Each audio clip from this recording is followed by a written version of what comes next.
Hebreus capítulo 9. A primeira aliança, na verdade, teve regulamentos rituais e seu santuário terrestre. Transmitindo de hoje, dia 23 de janeiro de 2017, o segundo programa, Rádio Igreja de Jesus, a voz da verdade. Isso que vos fala, Alf.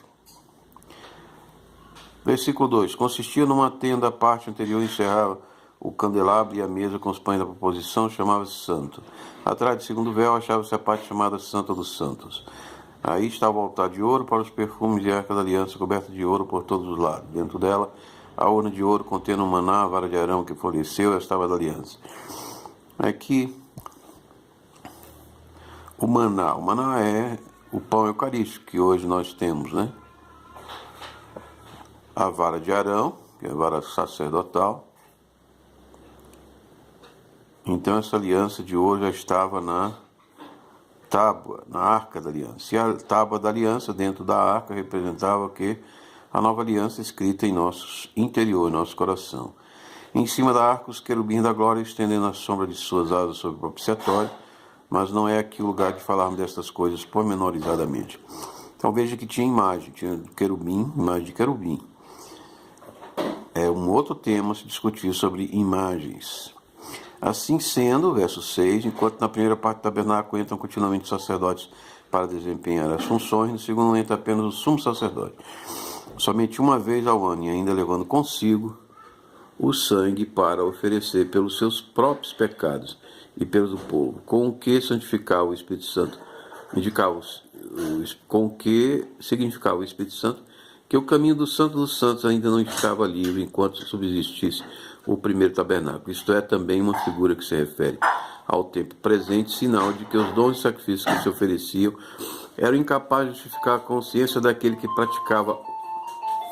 Isto é também uma figura que se refere ao tempo presente, sinal de que os dons e sacrifícios que se ofereciam eram incapazes de justificar a consciência daquele que praticava o culto. O culto, que consistia unicamente em comidas, bebidas e abluções diversas, ritos materiais que só podiam ter valor enquanto não fossem instituídos outros mais perfeitos. Porém, já veio Cristo, sumo sacerdote dos bens vindouros, e através de um tabernáculo mais excelente e mais perfeito, não construído por mãos humanas, isto é, não deste mundo, sem levar consigo o sangue de carneiros ou novilhos, mas com seu próprio sangue, entrou uma vez por todas no santuário, adquirindo-nos uma redenção eterna, pois se o sangue de carneiros e de touros e cinza de uma vaca, com que se aspergem os impuros, santificam e purificam pelo menos os corpos, quanto mais o sangue de Cristo, que pelo Espírito eterno se ofereceu como vítima sem mácula a Deus, purificará a nossa consciência das obras mortas para o serviço do Deus vivo. Por isso ele é mediador do Novo Testamento, pela sua morte expiou os pecados cometidos no decorrer do Primeiro Testamento, para que os eleitos recebam a herança eterna que lhes foi prometida, porque onde há testamento é necessário que venha a morte do testador. Um testamento só entra em vigor depois da morte do testador, permanece sem efeito enquanto ele vive. Por essa razão, nem mesmo o Primeiro Testamento foi inaugurado sem uma efusão de sangue. Moisés, ao concluir a proclamação de todos os mandamentos da lei, em presença de todo o povo reunido, tomou o sangue dos touros e dos cabritos imolados, e como água, lã, escarlate e sopo, e aspergiu com sangue não só o próprio livro, como também todo o povo, dizendo: esse é o sangue da aliança que Deus contraiu convosco, Êxodo 24:8. E da mesma maneira aspergiu o tabernáculo e todos os objetos do culto. Aliás, conforme a lei, o sangue é utilizado para quase todas as purificações. Sem efusão de sangue não há perdão.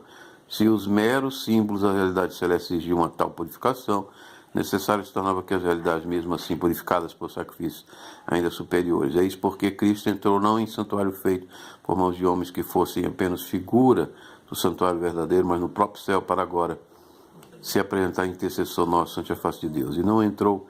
E aqui você veja que Cristo entrou no próprio céu, e diz em outra parte, Paulo, que ninguém desceu ao céu, subiu ao céu, senão aquele que desceu. Aí vem essa polêmica, o espaço, existe acima de nós um domo, um impedimento ou não. E não entrou para se oferecer muitas vezes a si mesmo, como pontífice que entrava todos os anos no santuário para oferecer sangue alheio. Do contrário, seria necessário padecer muitas vezes desde o princípio do mundo, quando é certo que apareceu uma só vez ao final dos tempos para a destruição do pecado pelo sacrifício de si mesmo. Então o sacrifício de Cristo destruiu o pecado. É totalmente eficaz contra o pecado.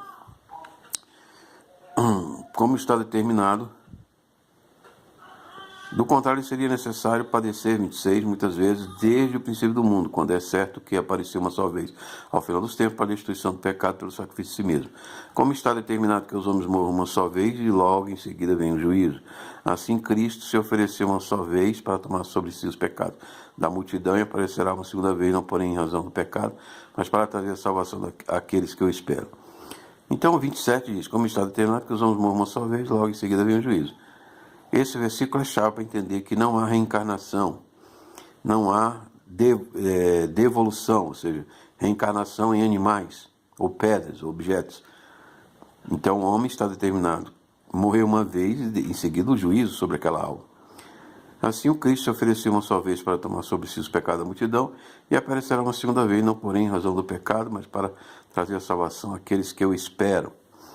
Então Hebreus está falando da propiciação do sangue aspergido pelo sumo sacerdote no Yom Kippur, né? Uma vez por ano, pronunciando a palavra inefável do nome de Deus. Esse é Hebreus 9, segunda transmissão, Igreja de Jesus, esse que vos fala. Aleph. Shalom Hashem. A hoje, 23 de 1 de 2017.